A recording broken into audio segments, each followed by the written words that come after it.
Hey, welcome to my little corner of the world over to you. I have a wonderful guest this morning, and he's going to join us right from Duluth, Minnesota. So let's get him up. His name is Ross Thorn. How are you doing this morning? Are you up in Minnesota today? I am, yeah. I'm doing pretty well.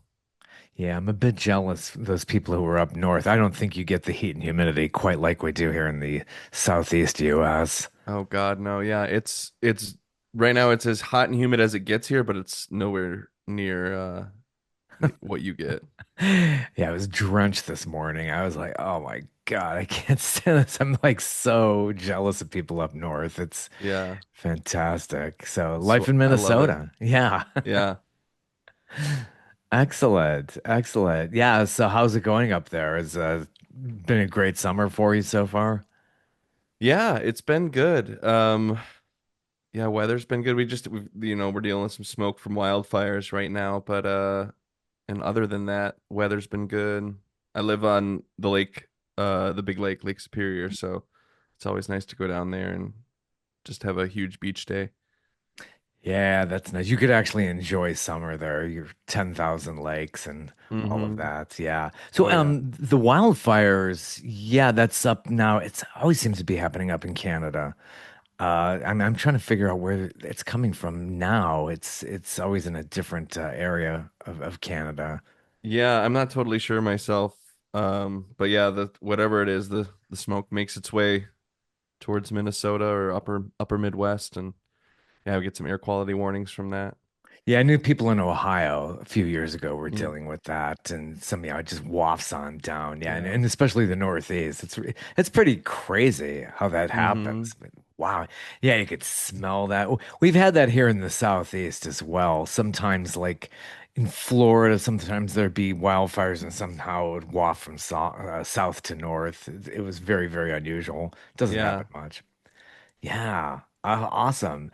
So, as far as like music's going, are you keeping busy performing live throughout your area there?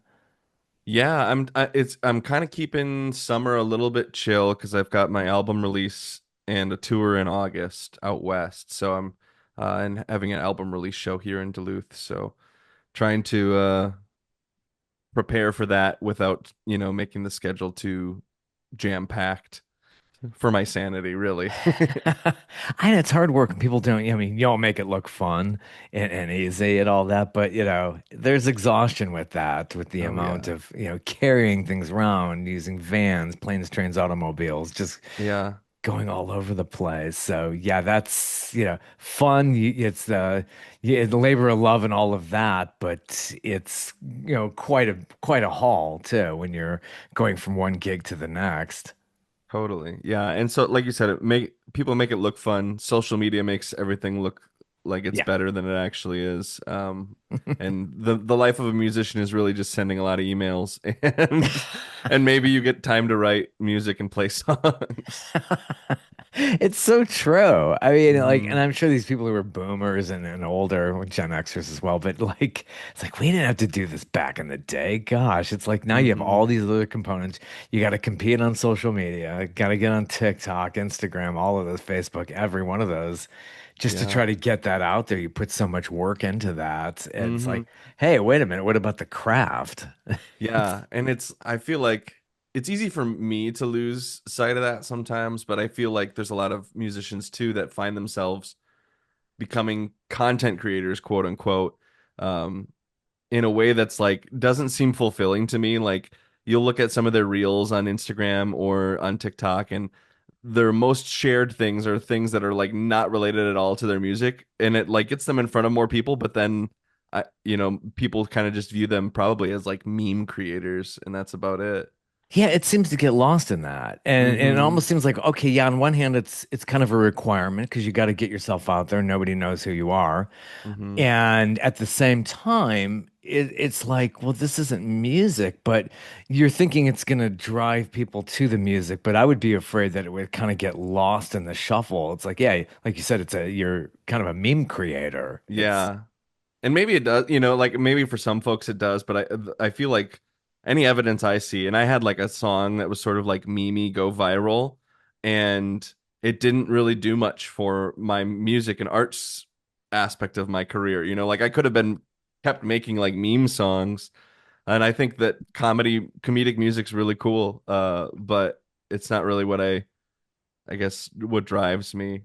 And so Hmm. yeah, Yeah, it's a which weird brings me, world. yeah, it brings me to that. The new release here in August, early August of 2025, as we're speaking, Fitting In Mm-hmm. is the new release. And that standout track we were talking about, the World Wide Web, the internet, you have a tune on there called Internet Blues, which really Yeah. taps into all of this. Yeah, it's it's like almost directly inspired by all that stuff. And you know, growing up on the internet and online gaming and all these sorts of things, like I always really embraced the internet. And I think it's because it was still kind of new, even though I was born in 94, you know. Oh, yeah. But you know, like it was constantly around. My parents didn't really know how to use it, so it was kind of like cool frontier for me to embrace. And at this point, like I'm like kind of just turning away from it more. I'm taking my music off of Spotify. And I'm, you know, as there's just AI everywhere and mostly bots interacting on social media, I'm just kind of getting tired of I know. of that. Yeah, it's a World Wide Web fatigue. It's just too Hmm. much. Yeah, back in '94, and it's moved so fast since you were born. Hmm. I remember around that year, I got my first Mac at a place called Circuit City, Yeah, nice. which became a doorstop within maybe 3 years Sure. because things took off so fast after that. Yeah. And it was, and this goes way back then. In '94, people had 2,400 baud modems. So you would like have to, it would just take forever for things to Yeah. download. It's by leaps and bounds well over 30 years now. It's incredible, but it's impacted music. And I remember clearly the days of Napster and how Hmm. that really affected things. And they thought, oh yeah, we've crushed Napster. No worries here. And oh my gosh. I mean, who would have thought things like Spotify, Apple Music, the way it's all become so digitized and so in Hmm. your hands and convenient, but there are a lot of Yeah. downsides. Yeah. And like, yeah, because that convenience is a double-edged sword where like people now think that music is free and that you can just get it whenever you want and it's just for you as the listener without really much consideration for the artists who are trying to make a living, you know? So like things like Spotify that pay like less than pennies per play, Oh, you know, is like kind of I think hurting like the arts ecosystem with how we think about how we interact with art. yeah, that's sad. It's really Hmm. sad. It just gets more and more sad for musicians. And so many people want to do it, but like then again, people might be thinking, well, why do I have to learn all this when like I could have AI machines do my guitar and bass and Yeah, drums. Why do I even need to learn? And so I worry about places like Guitar Center and these kind of places. I did a sure. story a couple of years ago. This guy who makes his own cigar box guitars, which is really Okay, cool. cool. He jammed with Ozzy Osbourne. They were in Ozzy and Jack's travel show back on A&A. Okay. Really fun guy. But like I was thinking about this. Here's a guy who's manufacturing these guitars. And yeah, I kind of tied it into how places like Guitar Center were gonna suffer because people are like, why bother? AI's coming in. It's now gonna be like, it can almost write my songs. Yeah. Depressing. Yeah, and we're seeing that and like with Spotify, like there was some news recently of this AI generated band called the Velvet Sundown, which is like you go all their pictures are AI generated band, their music is AI generated and like really hollow from like Oh, jeez. yeah, it's really funny and sad and scary. They have like this retro throwback sound and they're like on like some 60s anti-war sounding playlists or something. And then also at the same time, Daniel Ek, the CEO of Spotify, is like investing in, you know, AI military tech. Oh my So it's just gosh. like, what the hell is going on? Is anybody going to have a job in the future? I really worry Right. about that. It's like all the robots and AI are going to do everything. And even Hmm. with musicians, I mean, like everything, deliveries, robots are going to be driving the Amazon trucks. Yeah.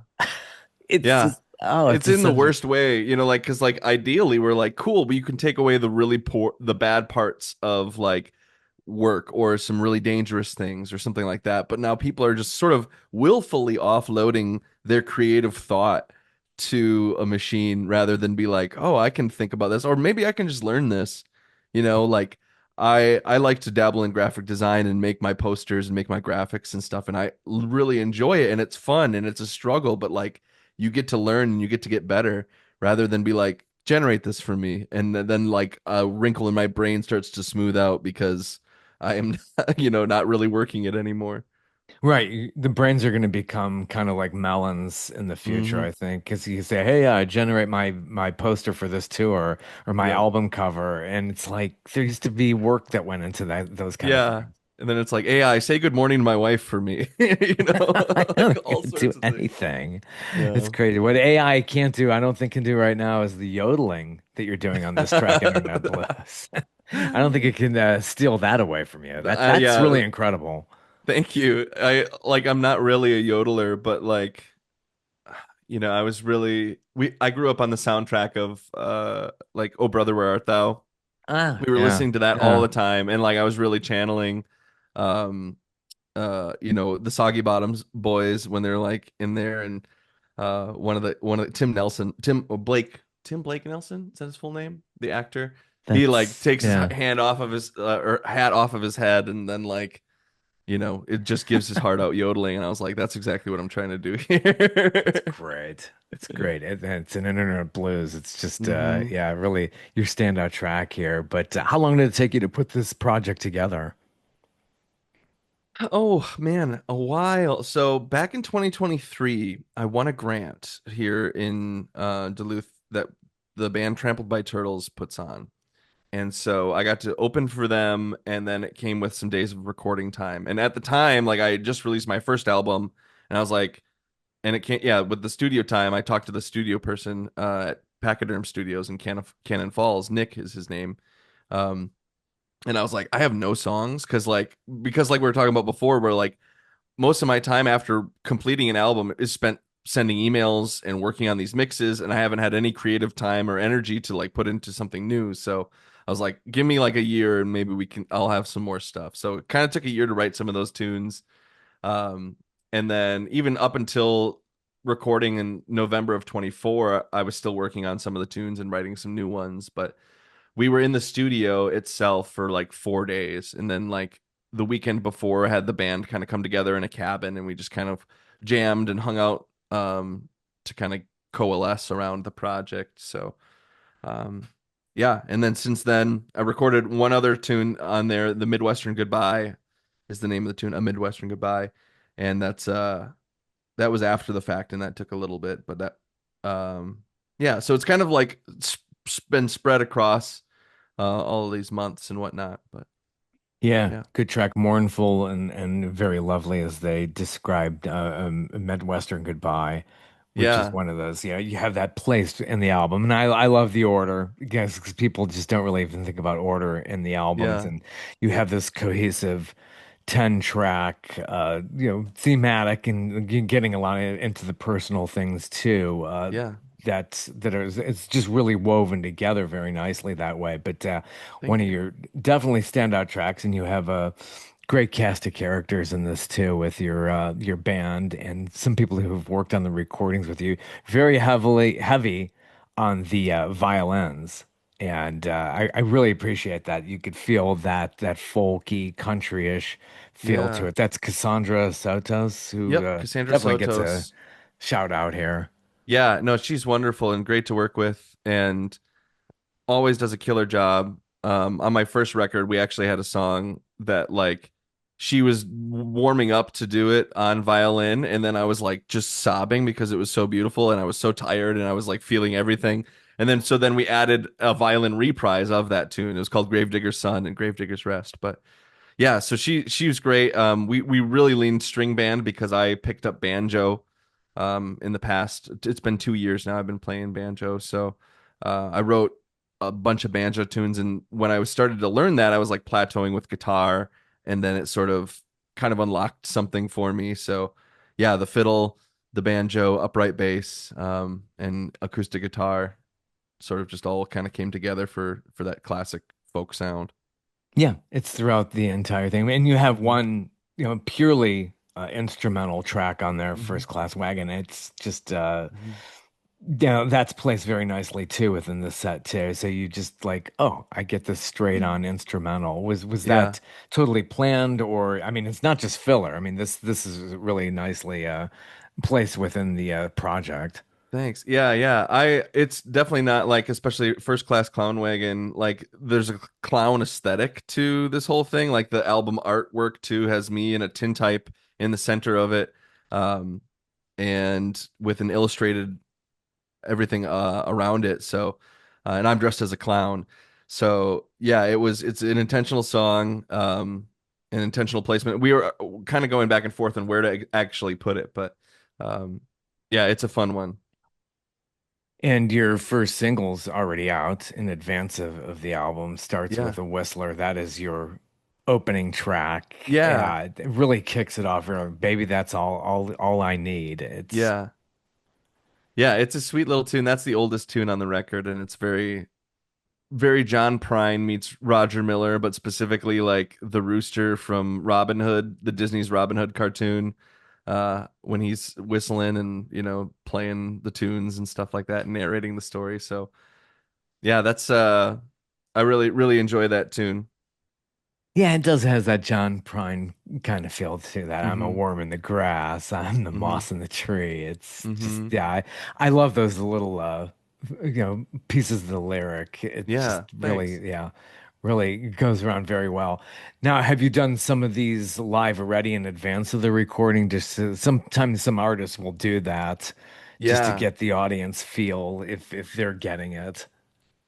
Yep. Yeah. So, and specifically with Baby That's All I Need, I wrote that one shortly after recording my first record. And so and I didn't have a lot of original songs, so I was just playing basically anything that I've written at that point. So um there's actually a live recording of the tune already at a theater show that I did with my brother, who Garrett Thorn. He's also a musician too. So um yeah, so I've been playing them out. Last year I went on a little tour as well and played some of them as I was, getting better at banjo and trying to sharpen my banjo performance. Yeah, you've been playing there, and I think I've seen some stuff up on YouTube too. You were in Eagle River, Hmm. Wisconsin. Yeah. Looked like a really nice venue for and acoustic wise too. It looks really Yeah. nice. Yeah, that's like near our hometown. We grew up near Rhinelander, Eagle River area in Wisconsin, which is like far north. Um, but yeah, so we put on like a little brothers theater show, and raised some money for like the arts department at the school, Northland Pines High School. So, um, yeah, it was a beautiful show, great summer. Um, yeah, a good year really Yeah, for our music, and we both came out with that was the year we both came out with our first like solo records. nice musical family. So growing up Yeah. in Minnesota, your parents were into music. Did they encourage that? Obviously, they had to Yeah, have had a very positive influence. totally. Yeah, and growing up in Wisconsin, actually, we were is where we grew up, and yeah, my grandma had a karaoke bar, and so we were going there all the time, and it was like on a lake, so we'd go swimming in the summer, and then like Hmm. walk over, and she'd make us some food, and we'd sing some karaoke, and we were involved with church choirs, like so many people in our family are singers, so yeah. Oh, it really gets handed down. Yeah, the apples Mm-hmm.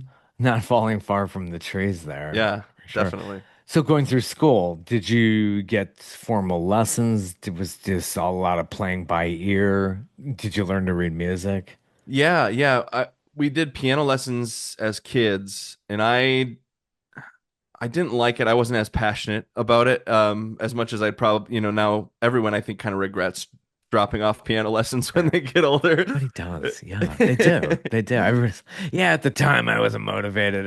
So put on these Yeah, records. I just parodied what was going on there. I wasn't really. yeah, yeah. And so I mean, I'm one of them. I'm one of those folks who kind of like, oh man, I wish I would have stuck with it longer. Wish I would have, done a little bit more with theory or something. But like, I had enough years of that, and then I like did band in high school, middle school, and high school.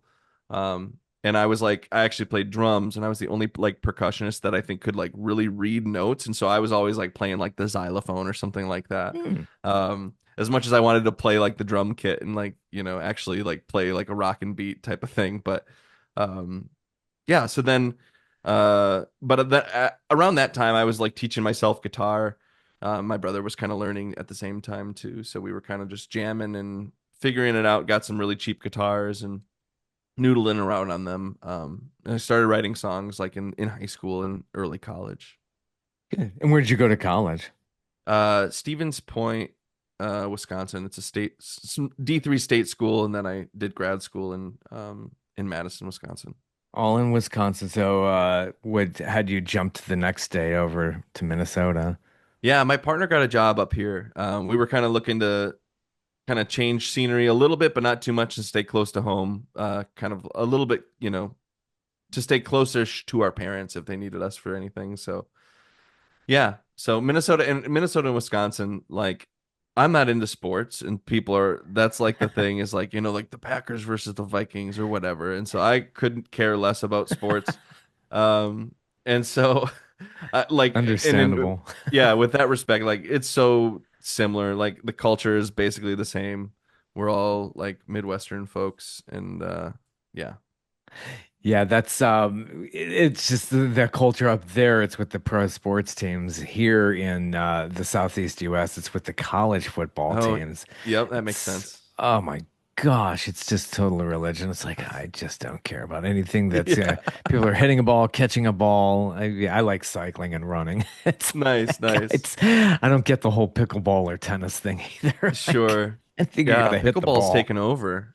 Oh my God. I hear people getting injured too doing that. I'm like, I don't know how that happens. Yeah, with a wiffle ball. Yeah, I don't know. But yeah, yeah, like I like to play sports and I played a little college basketball and I played high school basketball too. And like I think they're fun and they're a good time, but also yeah, when it gets to pro sports and the pro sports uh I guess industry, I think there's a lot that's like I roll my eyes too maybe. Yeah, yeah, and it is it's a money game, and always the bigger Yeah. markets typically. I mean, no, I get interested in like the World Series or the Super Bowl, even if like a real underdog got in there. I'm like, yeah, I Yeah, root for them because it's such a money game. It's usually the big money teams that win the totally. whole thing. Yeah.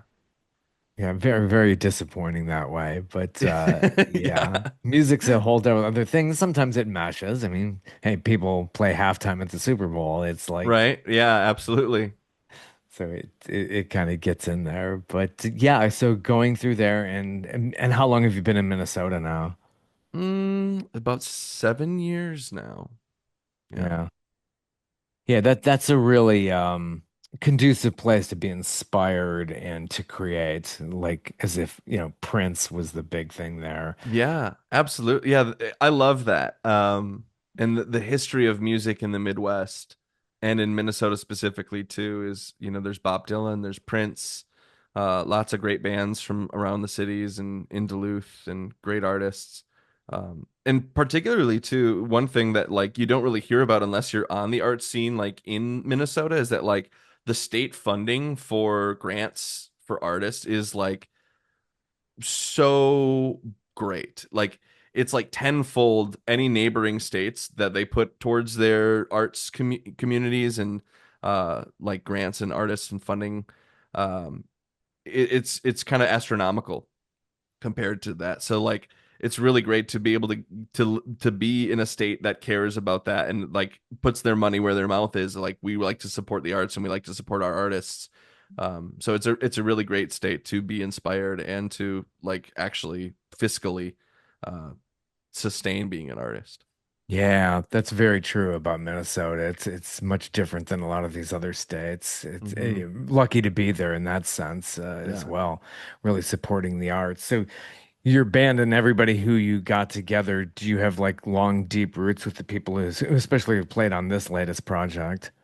Yeah, so some of them, so my brother lives in Nashville, and some of them, like Cassandra and Clark, who played bass and helped produce the record, they're all in Nashville. And I met them through my brother playing.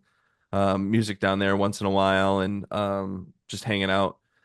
So they played on my first record as well.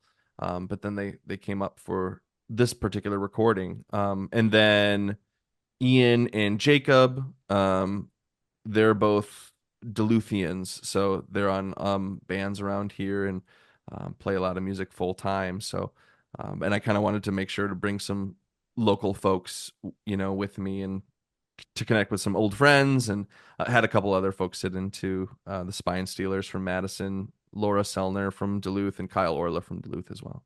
Yeah, so on these tracks, Jacob Mahan is Hmm. really giving it up there on What's Up With You Yeah, and giving him the spotlight there. A little bit slower, great guitar picking with harmonies, yeah. very sweet track. So it's nice that you're giving them the space. And then definitely with the Spine Stealers, it's just really far and away. I mean, Far Away is like this track really features some amazing vocals, and Hmm. it's just so great that you're giving them on your solo record some space to people who are in your band and really treating it as if this is a collaborative effort. Yeah, totally. And especially with What's Up With You, because that's actually Jacob actually wrote that song. And so I asked him if I could, like cut it for this record, and then I'd want to him to sing it with me because it's really like supposed to have that sort of like two guys sitting on a porch vibe and just kind of talking and connecting. And so I was really grateful, yeah, like collaborative across the board where he wrote it, let me do it. But then yeah, so it's really nice. It's a really special song. And yeah, for Far Away, like the Spine Stealers, I've been a huge fan of theirs for a couple years now, and they're friends of mine. We're going on tour in August out west together. And yeah, Emma, who sings lead on that, her voice is just insane. Yeah. Really, really ethereal and spooky and so Hmm. beautiful. Yeah, yeah. So how often do you see Garrett? He's in Nashville. I'm sure he's busy. That's a great music community. I speak with Yeah. a lot of people from Nashville. Yeah, a couple times a year we talk a lot. One of the benefits of the internet Yeah, is that you can seriously. stay connected with people who are far ways away. So, yeah, he's been busy though too. He's cutting another solo record this year, so or early next year or something. He's constantly busy with kind of establishing his life down there. He's been there for 10 years now though, so Hmm. and then yeah, keeping at it. Really supportive community. I know people there who are just in all around the industry. This is like totally getting away from Los Angeles, Chicago, or New York, where Hmm. it's just really competitive. And seems to me like, yeah, it's genteel. People are really supportive. It's not this crazy cutthroat culture. I'm sure he's thriving. Yeah, and I think there's probably pockets, like in Nashville from what I experienced of it, like there's a little bit of something for everybody and you got to just find it a little bit. There is probably, especially like the downtown scene is probably a little bit more cutthroat type of thing, but you can find community and like the people, like Cassandra and Clark who I met through him, like you can find pockets of really good people who are supportive.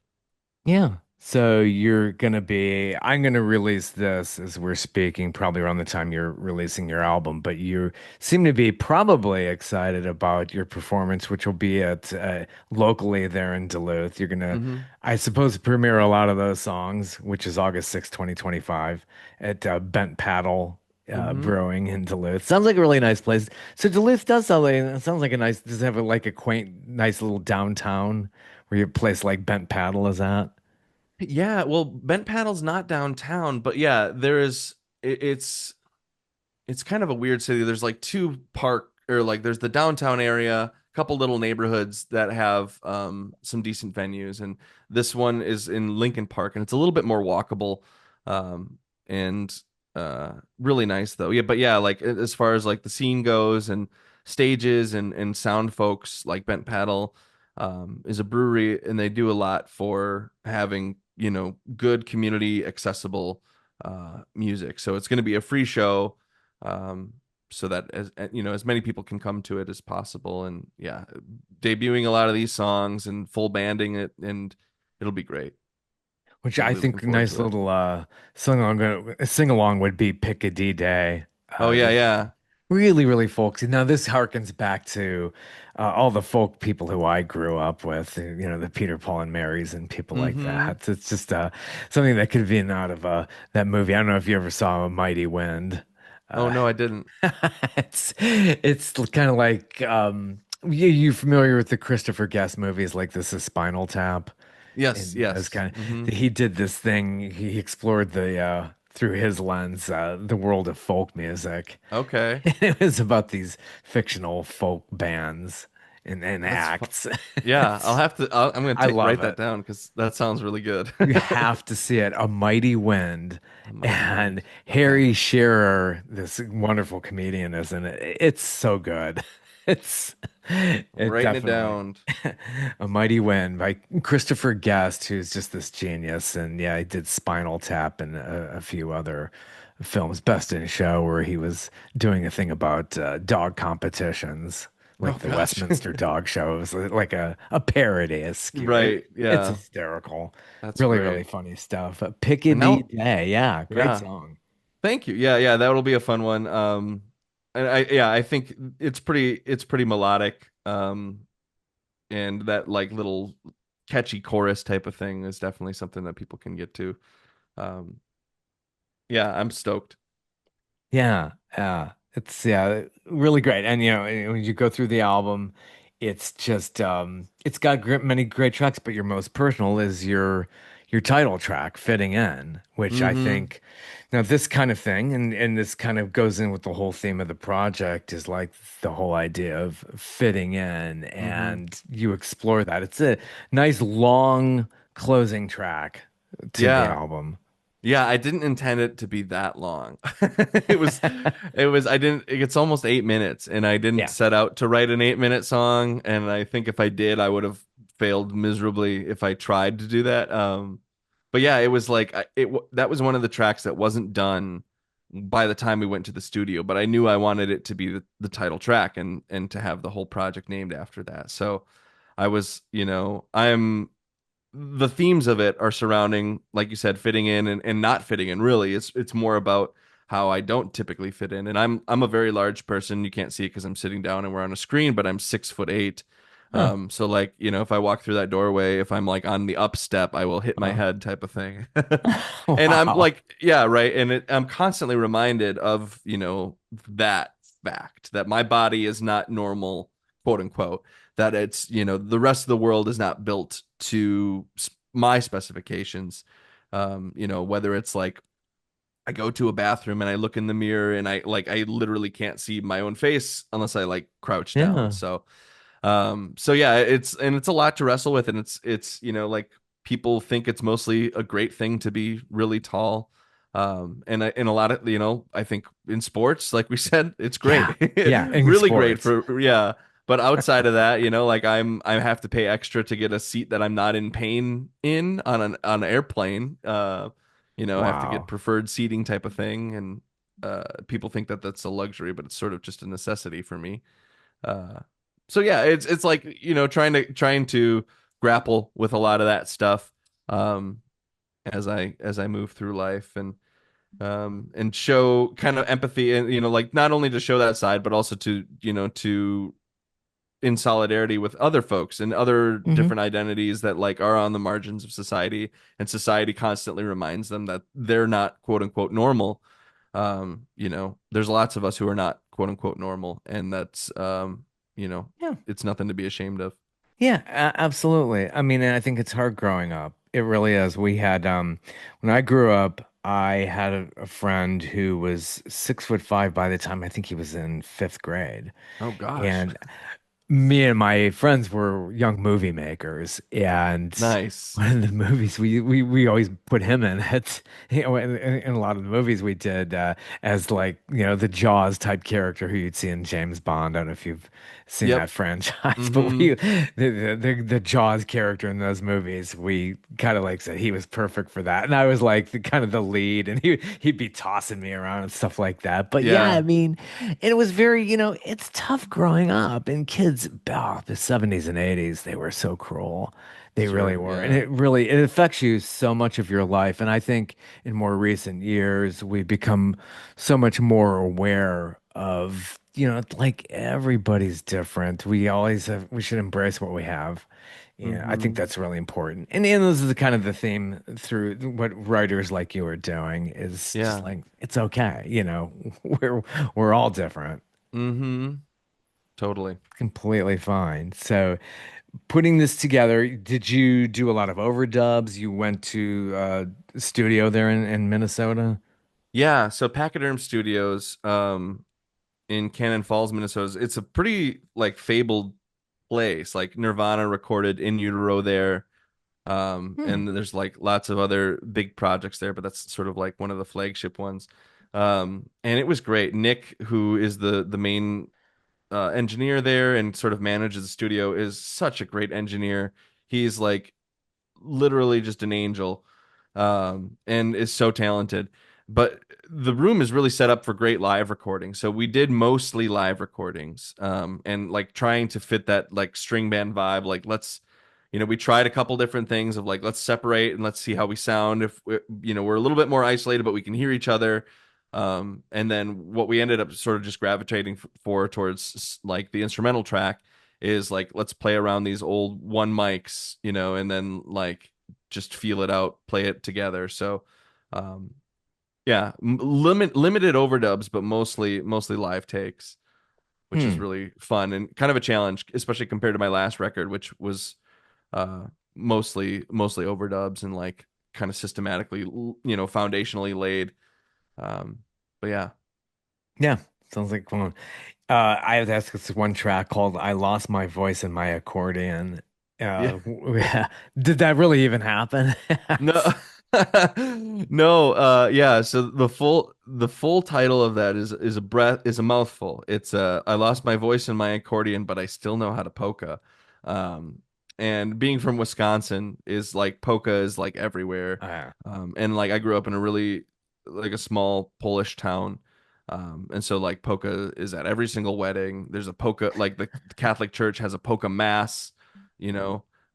So I didn't. I have an accordion and I can't really play it, but it's more of like I wanted to write a funny polka. I think polkas are just such silly songs, and they get away with it really well. And it's sort of inspired by the accordion that I do have. My mom and I were berry picking one time, and we can't like there was another guy. He was an older man who was there, and he was also berry picking. And then like we got to talking a little bit, and he pulled out this accordion out of his trunk and like played a polka, and like my mom and I like danced in like and I was like, this is so surreal. Like, is this guy even real, or is he some sort of like mythical fairy creature? And then like he was trying to sell it, and so my mom bought it from him, and so I have that same accordion in our oh basement. wow. And yeah, I was like, I still don't know if that was real to this day. It's like the Lady of the Lake giving Excalibur. It's sort of the same thing, except for I still don't know how to use the accordion. I can't play it very well. Maybe one day. Yeah. It's a very special thing. I kind of grew up with some of that. I grew up in Cleveland, and on Oh, sure. Cleveland's, I was on the east side, but the west side had more of your Polish folks over Mm. there. And I think the ABC affiliate, oh, back in the 60s and 70s, they had a show called Polka Varieties. Mm. So it tells you something about that area because I Yeah. was kind of familiar with some of that stuff. Yeah, kind of, because people like that settled in the Midwest. There was, the Industrial Revolution, and Hmm. it's why a lot of us were there, and a lot of us left because a lot of things faded up there. Yeah. Yeah. But yeah, wow, what a different world up there. Yeah, and Definitely. it's yeah. So there's deep Polish roots and deep German roots, and both of them really like to polka, and and so yeah, I was kind of inspired just by that, and growing up and my grandma having Big Joe's polka show on like on Sundays, and Yeah. watching that on TV. So yeah. I'm sure. Wow, that's wild. Yeah, good old Minnesota. Well, cool. So you're definitely getting out there, hitting the West Coast. What cities are you hitting over there? Yeah, so when we leave Duluth, then we play on our way out to the West Coast. We play in Missoula, Montana, Oh, and okay, you're right. then That's out west. yep, yeah, Yeah, it's on the all right. way. On the It's way to the man, it's coast. yep, and then we'll hit up Seattle, Cool. Eugene, Oregon, Portland, Ooh. Oregon, and then start making our way back via Salt Lake City. a couple towns in Colorado, Silver Plume, Denver, and Fort Collins, and then we end in southern Wisconsin, Madison and Milwaukee. Oh, that's wonderful.